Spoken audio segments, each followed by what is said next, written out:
Good morning and God's blessing to you. When my children were little, their battles were often centered on the older ones bossing around the younger ones.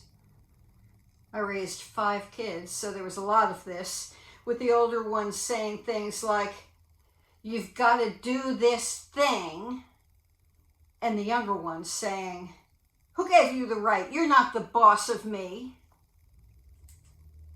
A power struggle.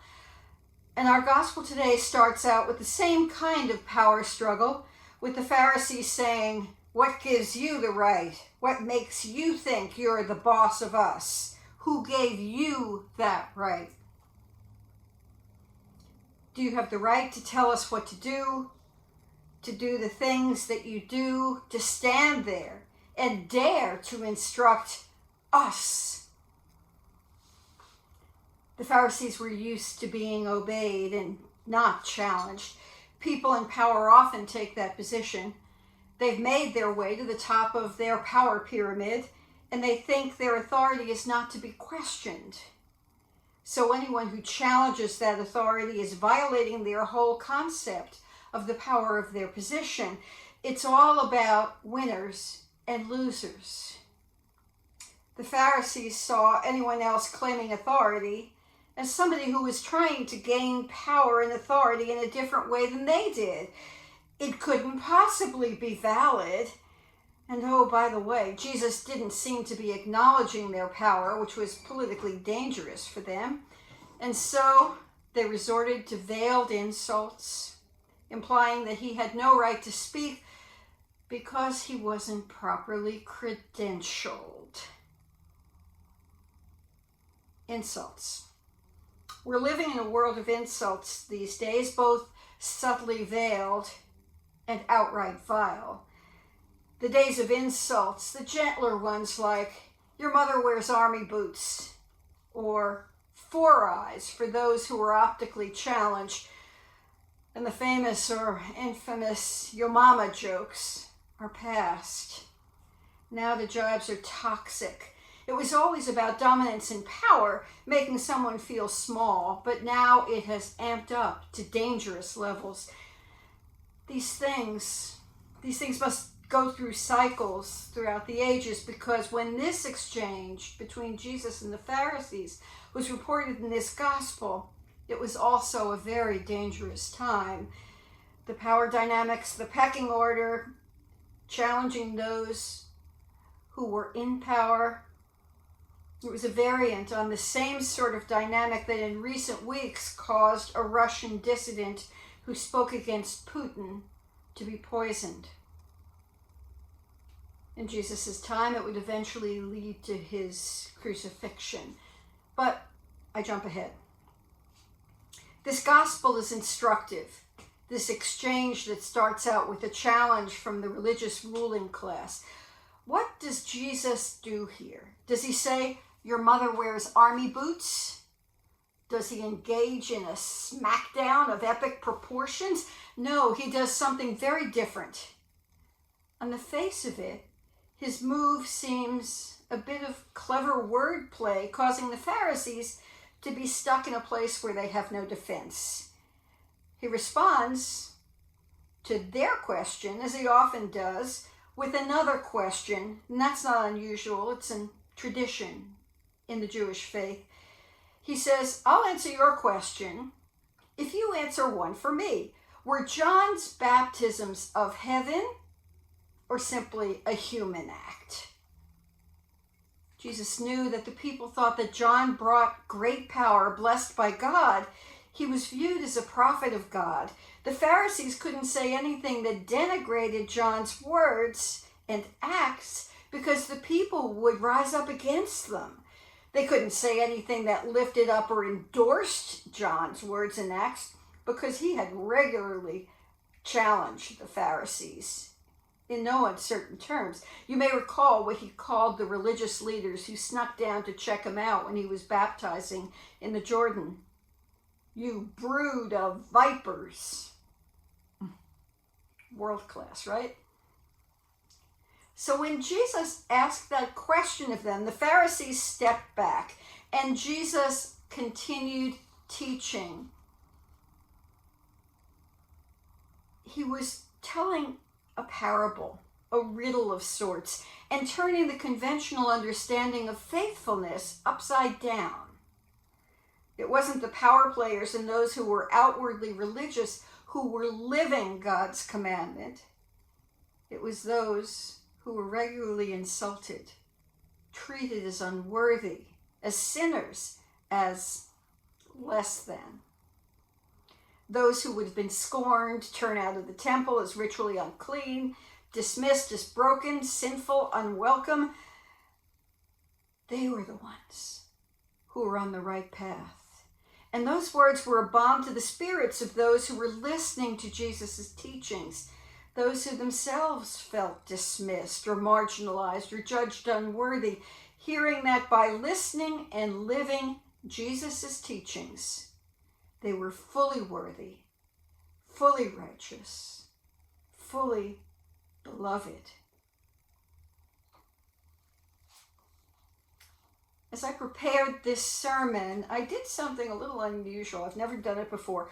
I went on to Facebook and I posted a question. What were the insults, teases,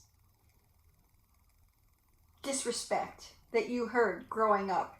Not the vile, somewhat sometimes X-rated ones of today, but the ones that were more gentle, like the "your mother wears army boots," or "you're all wet," or "your mama."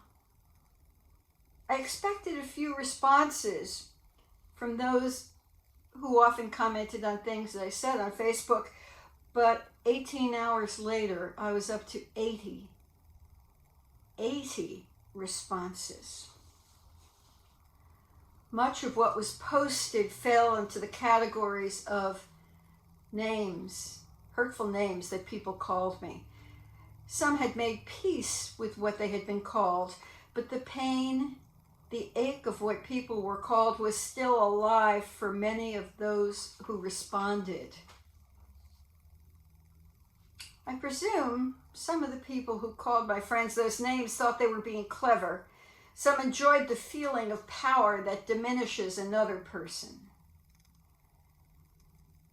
Like the Pharisees, right? And I find myself reflecting on Jesus' response when the Pharisees tried to dismiss his authority, Jesus' authority, simply to retain their own power. This carpenter's son from Nazareth. Can anything good ever come out of Nazareth? What gave him the right to speak? What gives any of us the right to speak? Who gives any of us the right to speak? If you look at some of the exchanges on social media, on the opinion page of the newspaper, in speeches and arguments over Zoom, you'll see people claiming their right to speak. And that's a good thing, right? Free speech and all that. But with that good thing, that claiming of the right to speak, comes accountability. And that's at the heart of Jesus' response to the Pharisees' question. He questions their authority, their accountability for their words, and frankly, their failures. But he doesn't say, "You all are just a bunch of trolls." Instead, he points toward the fact that their words and their deeds do not align. Their teaching is designed to retain their own power. In a society like theirs, where the Romans are on top and the religious Jewish leaders are desperate to retain their power, where are the rest of the Jews? At the bottom of the pack. The Pharisees want to keep it that way. So rather than calling those Pharisees a bunch of self-serving leeches, Jesus comes at it slant. Remember how Emily Dickinson wrote, "Tell the truth, but tell it slant." Jesus doesn't attack them as persons, although I have no doubt that he could do it rather spectacularly if he chose. Instead, he attacks their actions. There's wisdom in that, especially now. This is a contentious time, and there's a tendency to want to come out swinging, particularly on social media, where we have the protective shield of a laptop screen, rather than having to face those with whom we interact face to face. We see something that we deem wrong, and we immediately go into your mother wears army boots, or worse. But I point back to that Facebook post of mine. When you attack a person and diminish them, saying they have no authority to speak, saying they're unworthy, they retreat into a place of pain and darkness.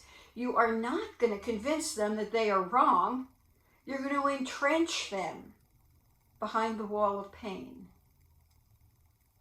You may have had the power to wound, but you have lost the power to transform. And most tragically, you have lost the power to be viewed as a loving friend. Jesus' primary intent in this interaction was not to convince the Pharisees. He knew that was not going to happen.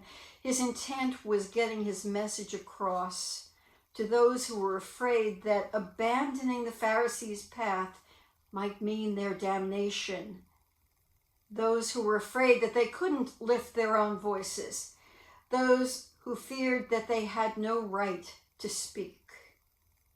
He was their protective shield, allowing them to embrace the fullness of God's love for them. He was embodying and modeling a different way of being and operating in a dangerous world that so needs a different way of being. Jesus still provides that protective shield if we have learned his wisdom. For us mere human beings, perhaps our task is to tell the truth, but to tell it slant. Tell the truth without attacking the person with whom we disagree. Tell the truth in love, as Jesus did, as the prophets and the prophetesses did. Tell the truth, not for the purpose of tearing each other down to retain power or dominance. Tell the truth to lift up the possibility of being what God created us all to be. Beloved, blessed, loving, whole. Tell the truth. If you don't, then your mother wears... Wait, I'm not doing that anymore. Just tell the truth. Amen.